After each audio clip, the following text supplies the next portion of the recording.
Hello and welcome to Pickleball Therapy, the podcast dedicated to your pickleball improvement. It's the podcast with you in mind. In this week's podcast, we're going to be doing a mailbag episode. These are some of my favorite episodes because here we get to answer what ails you, what's going on in your game, what challenges are presented to you, and it's what we really like doing during Pickleball Therapy is, at the end of the day, the reason why we have the podcast is to hopefully help you improve your relationship with pickleball, improve your perspective and how you enjoy this beautiful sport. My name is Tony Roy. I am your Pickleball Therapy podcast host, as well as a master teaching professional. It's my pleasure to come to you every week on this podcast and help you get some pickleball therapy. Before we jump into this week's podcast, a couple of notes. First of all, if you have a question that you would like us to address on Pickleball Therapy, please let us know. Send us an email. Let us know what's going on with you, what's ailing you, what's challenging you, what is something that is presenting a challenge to you that perhaps we could help you at Pickleball Therapy. You can send us an email at therapy@betterpickleball.com. So therapy@betterpickleball.com, and that email will get to us with your question. It's helpful if you let us know in there whether we can use your name. That's helpful. That way we know whether we can reference you. If not, we'll just ask the question anonymously. And here's the thing. If you're dealing with something out there, we want to address it. But my guess is you're probably not alone.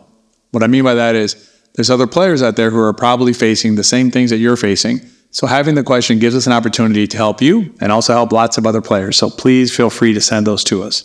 The other thing before we get started is that we have our Dallas camp still have some spots left open in them. If you're in the Dallas area or can get there in November, around USA Pickleball Nationals, the week after, we are having 2 camps there.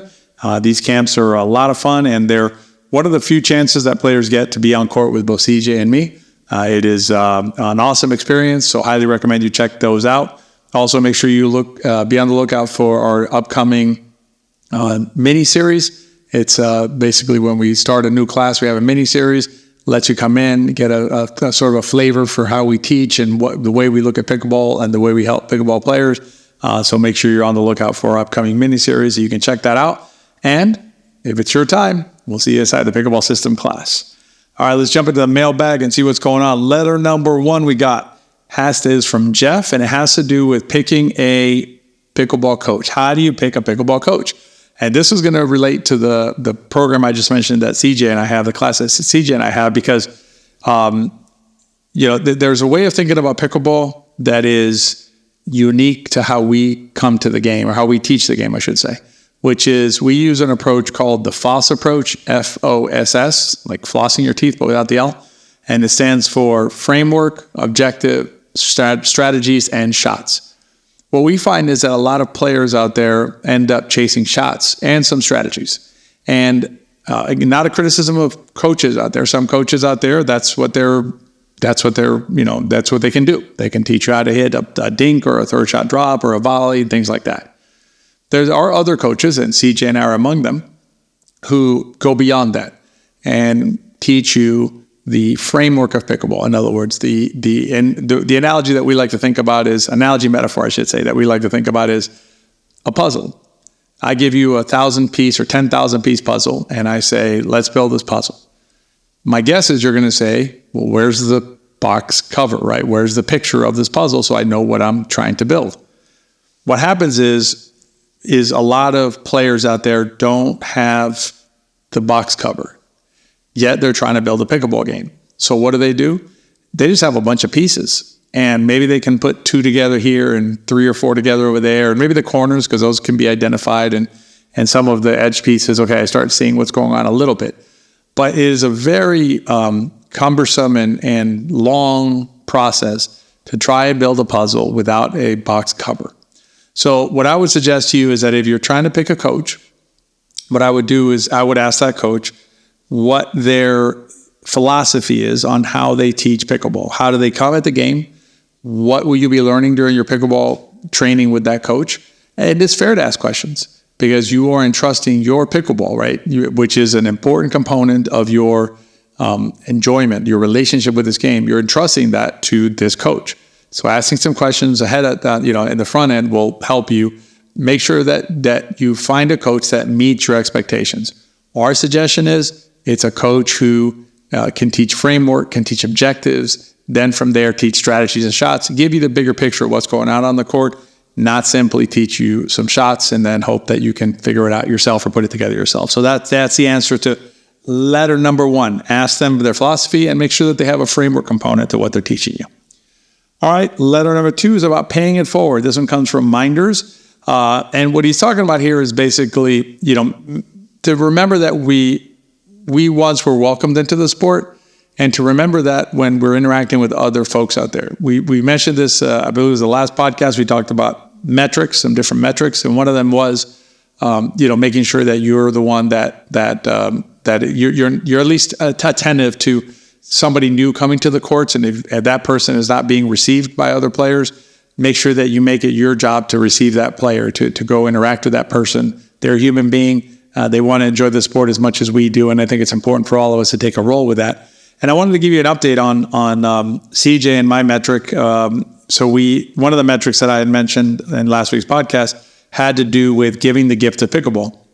And both CJ and I have been working at that, and CJ has been introducing a friend of hers to pickleball. And I'm happy to report that I was able to get a good friend of mine and her, as bonuses, I had her husband and her son join them, her adult son, for an evening of pickleball. It was a beginners group, like really beginners group of first timers at a facility. So I joined them at the event, but I did not play because it was intended for that level of play. But I was there and I helped the court figure out where to stand and the scoring and things like that. It was a lot of fun. And I can tell you that my friend is now hooked on pickleball and wants more. So paying it forward is just a beautiful way to continue to give the gift of pickleball and to make sure that we keep our sport as inclusive as possible. So remember that one, and thanks, Minders, for sending that in and reminding us about that. All right, letter number 3 has to do with syncing partner improvement. This is the question, or the email had to do with working with a partner, and the question is basically, how do we get on the same page in the most effective way to prepare to play as partners? In this particular case, it had to do with tournament play, but the question really is, how do we get in sync as partners and be able to work together as partners? Generally speaking, I will tell you this is one of the most challenging parts of pickleball because we play this sport as a double sport. And most of the times, or for a lot of us, we're playing in an open play format or a format where we're mixing up partners and things like that. And you end up playing with players who have perhaps they're different places than you are in their journey. They have different philosophies about how they want to approach the sport in general or that game in particular. And that can be a little frustrating, right? Because you're trying to perhaps do things a certain way, the way that you're seeing the game, and they don't see it the same way. And so it can get a little frustrating. So that's an overriding challenge that we'll have to deal with as long as we play pickleball, right? If we're willing to play with different players, even in the small groups that I sometimes play with, where we'll have like 4 players playing together, we rotate every round. So we'll play, 2 to 3 games with a partner and then rotate. And, it's a challenge because you have to kind of figure out how to meet each other in a reasonable manner so you can play together. Because again, we are playing doubles, and doubles is a team sport, 2 players, but still a team.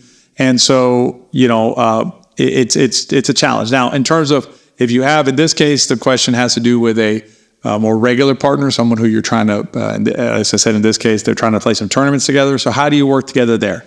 Let me break it up for you a little bit in terms of mechanical and strategic. So on the mechanical side, mechanical work is really more individual work. And what I mean by that is, if you need work on your third shot, that's something that you can do with a drilling partner for sure, but you can also do some work on your own with that, right? So mechanical work is not partner dependent is what I'm saying. So you can work on your serves, returns of serve, third shots, fourth shots, things like that. Again, if you have a drilling partner, that's fantastic, but you're not engaging with that partner from we're going to work together to figure out how to play better pickleball. You're simply working on some mechanics. Not simply, you're working on mechanics is the focus. Now, strategic is where working with your partner who you play with regularly can be super helpful. And some of the concepts there would be things like, respecting the X. Respecting the X is a concept that we devised on our Into Pickle channel, and we've done several videos on it explaining it on there. But if both players are on the same page on respecting the X, that's really going to help your overall play as a doubles team. One other way to get on the same page, and this is going to sound a little bit of log rolling, and I guess it is, but it's for both you and your partner to be part of the pickleball system. Because then you're talking the same language, you're speaking the same language, you're understanding the objectives the same way, you're receiving your pickleball knowledge from the same source, and so that really syncs you up with your partner and helps you improve. So hopefully that helps with syncing with your partner, and if you're both intent on improvement, that's a really good approach. All right, letter number 4 is about playing with your significant other. And we've talked about this before in some other contexts in terms of mixed troubles, but let's talk a little bit about it here, because this question had to do more with, just making sure that you're on the same page. It's similar to the last letter about playing with the same partner, but it adds another level of complexity. Why?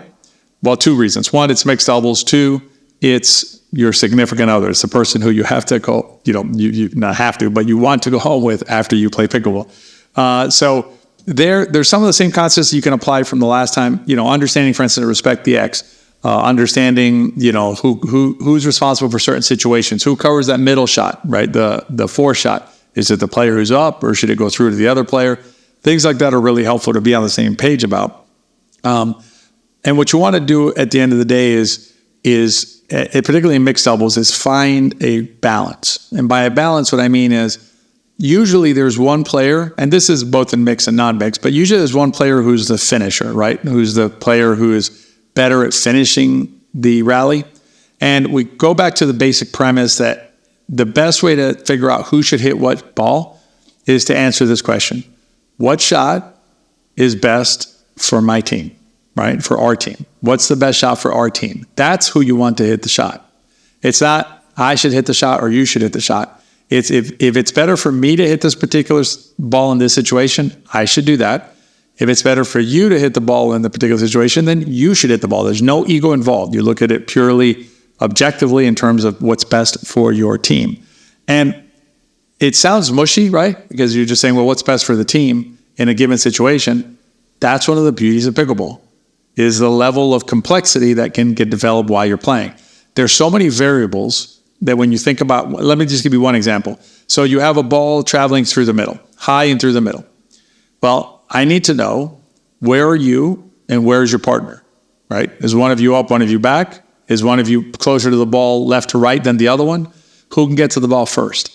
I also need to know who's got a better put-away shot from there, based on where your opponents are. That's important too, right? Just because you get it harder doesn't mean you have a better put-away.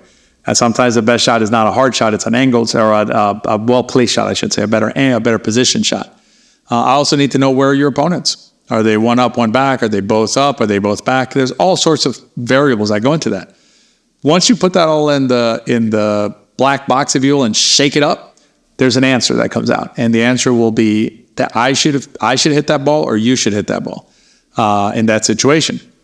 That's how you want to address the who should hit the shots. Now, that said, there's usually in any double situation, but particularly in mixed doubles, there's usually a finisher. Now, this is the generalization, but generally speaking, the male player in a mixed double situation is usually the finisher, and that is just because the male player generally is going to be stronger, physically stronger, and able to put the ball away with a little bit more power, as long as they have reasonable placement. So if that's the situation you're playing in, let's just finish that out so you see the thinking, where the male player in the mixed doubles is the finisher, then the male player will take a more outsized role in terms of their position on the court and the number of shots that they are going to try and hit. Balls that maybe could have been hit by the female player will be hit by the male player in a mixed double situation.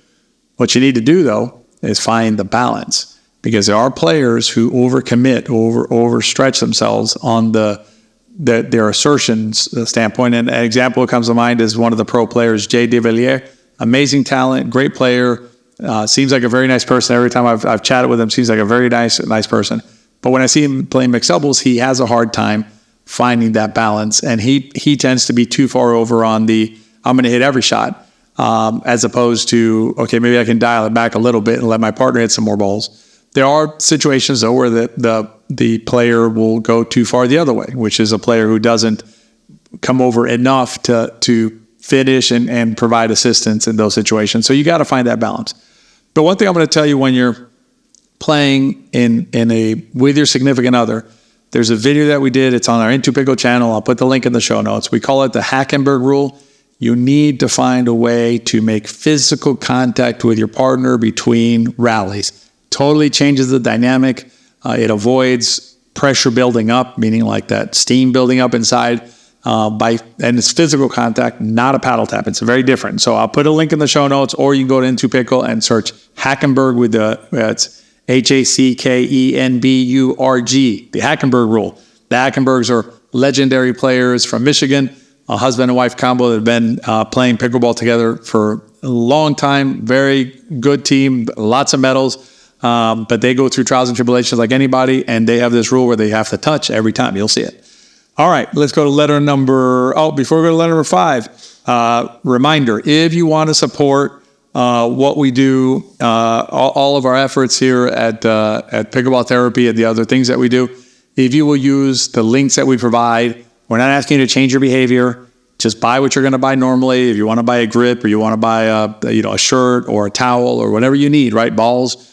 If you go to Total Pickleball and use our link, you're helping us out. Doesn't affect you at all, other than you're helping us out. So we'll put that link in the show notes, and try and use that link if you remember, please. Letter number 5. This is an interesting one here. Came from Rick, and it talks about the idea of he had been spending some time working on what he called devastating shots, right? And basically figuring out how to. He'd been working on figuring out these like killer shots. So think about them like a killer serve, great spins, things like that. Things that are like sexy and exciting, and they have the potential of creating a big impact.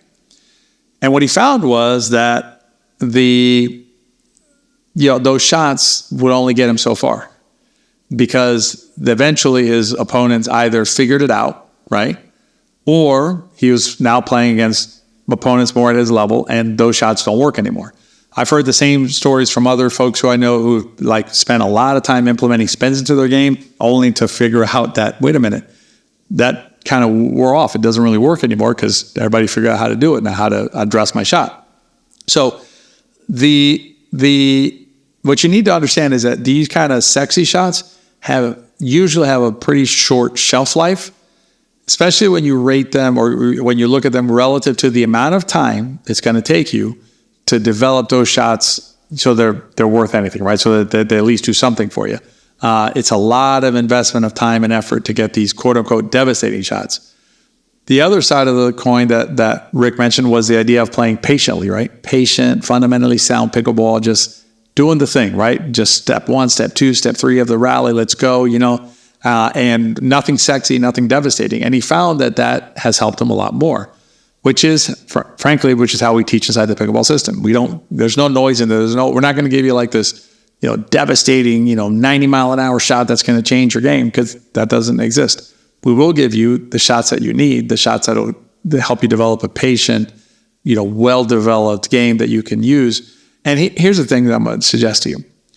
If we use the pros as the standard bearers, right, for the highest form of our game, meaning they play the type of pickleball that works for the best players against the best players, then what you'll see what Rick referred to as being a patient, disciplined, fundamentally sound game. That is the game the pros use. The pros don't hit trick, devastating shots. You hardly ever see a pro hit a trick shot because those shots don't work. What works? Patience and discipline. And again, inside the pickleball system, you'll get plenty of that, which is really what you need to play your best pickleball. So that's the mailbag episode. If you have any questions or any things that you have you would like us to chat about, challenges you're having, please send us an email at therapy@betterpickleball.com. And we'd love to answer your questions and to engage with you in any way we can constructively to help you improve your relationship with pickleball. And as we end every week, please rate and review us. It really helps the podcast. You have really you've really gone to bat on this and really appreciate it. We see the reviews coming through, and we see the impact it's having with the podcast, reaching more players just like you who could benefit from some pickleball therapy. And the last thing, as always, if you enjoyed the podcast, please share it with your friends, because if you enjoy it, they probably will too. Have a great week, and we'll see you next time.